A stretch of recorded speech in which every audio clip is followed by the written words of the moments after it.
So what matters when you get singing advice is not what the advice is, but what it causes you to do. Hey there, Moufarrege from growthevoice.com.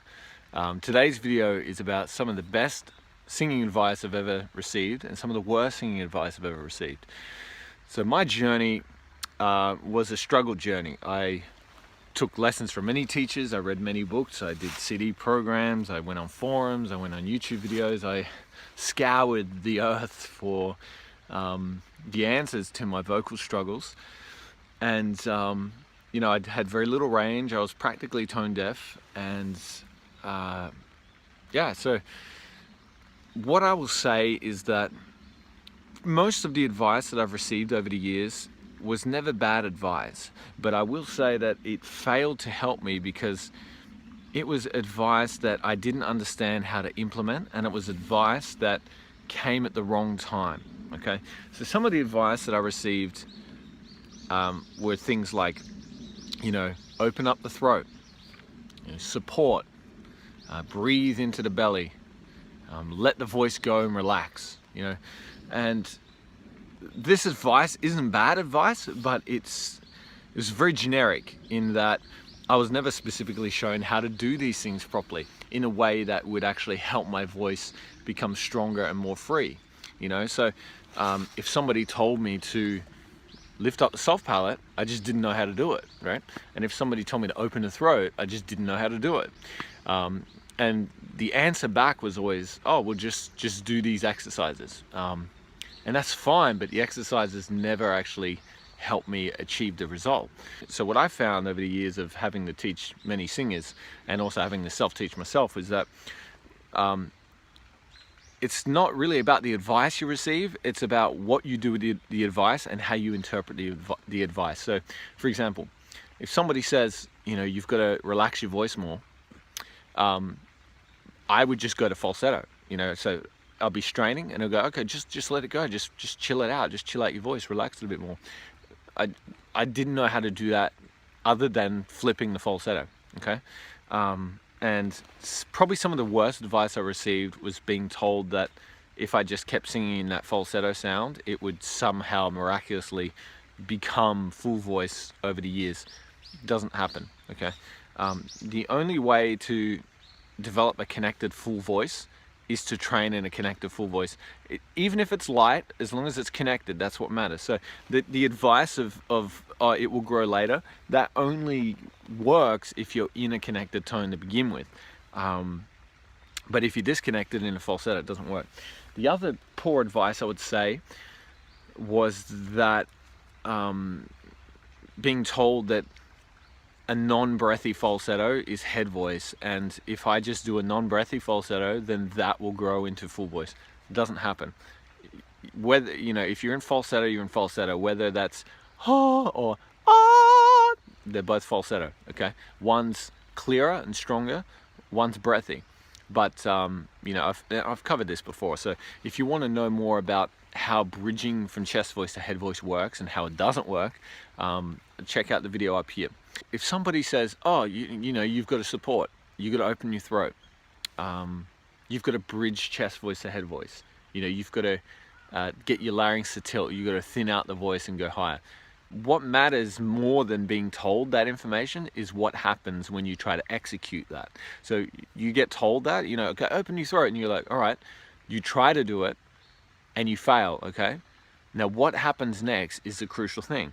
But when I'm trying to teach someone how to bridge in the head voice and stay connected, I first just see if they can do it, right? And if they can't do it, then I have to come up with other detours that will lead them there. Does that make sense? Skills that they can build up that will take them there. So the biggest determining factor with your success is knowing how to get there if you can't get there. So you try to get there, you hit a roadblock, and it's like, all right, what do I do next? You know, well, you've got to find other exercises or other techniques that help you lead around there. Does that make sense? For example, when I did SLS, the common thing was like, oh, you know, light and right. What they're basically saying is find a connected tone, light and easy first, and then learn how to free that, you know, get through your bridges connected, free, and then strengthen it up. But if you can't do that, then the whole strategy falls down, because you're never given an alternative path. Does that make sense? It's just kind of like, do these exercises, and if they don't work, then you're screwed. So for example, with me, before I could implement that advice, I had to go the other way and strengthen my chest voice, learn how to open my throat, learn how to support my voice properly, and get a loud voice that could go up higher, you know, around the A4. Once I could get it there, then I found I could implement this kind of light and right kind of approach, this approach of being a bit more relaxed on the voice. At that point, I was no longer flipping the falsetto. Does it make sense? So the advice was good, but it didn't work for the timing of when I implemented it, because I just failed to implement it correctly. And the only way I could correctly implement it was by taking a different avenue. And in the years I've been teaching, I found this to be true with other singers, in that you can't just force one cookie cutter kind of path. You have to see where they are, and then test them and go, okay, we'll try and do this. And then when they try it and it fails, you go, okay, well, it sounds like you need to do this instead before you can do that. So if you're trying to get from A to B, if you can't get there, then you've got to go A to C, A to X, A to Y, and then you'll be like, oh, now I can get to A to B. Now it's working. Does it make sense?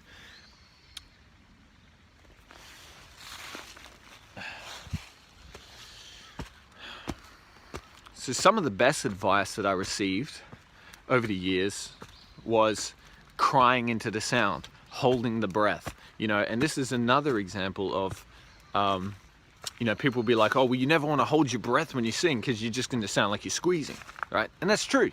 You don't want to sound like you're doing it. But once again, you can't just teach from the conclusion, right? You can't just go, okay, A to B, just do it, you know. I had teachers that would say, just sing, just do it. And it's like, well, when I try to do it, I strain, I flip, okay?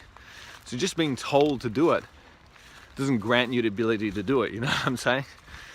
So for me to learn how to sing connected and relaxed in the high range, I had to play around with ideas like holding the breath or adding a little squeeze to the sound, these kind of things. And I got my foot in the door. And once I had it, I could then learn to relax it while holding the coordination. And so the idea here is it's a step-by-step strategy. It's not like, oh, you know, just do it.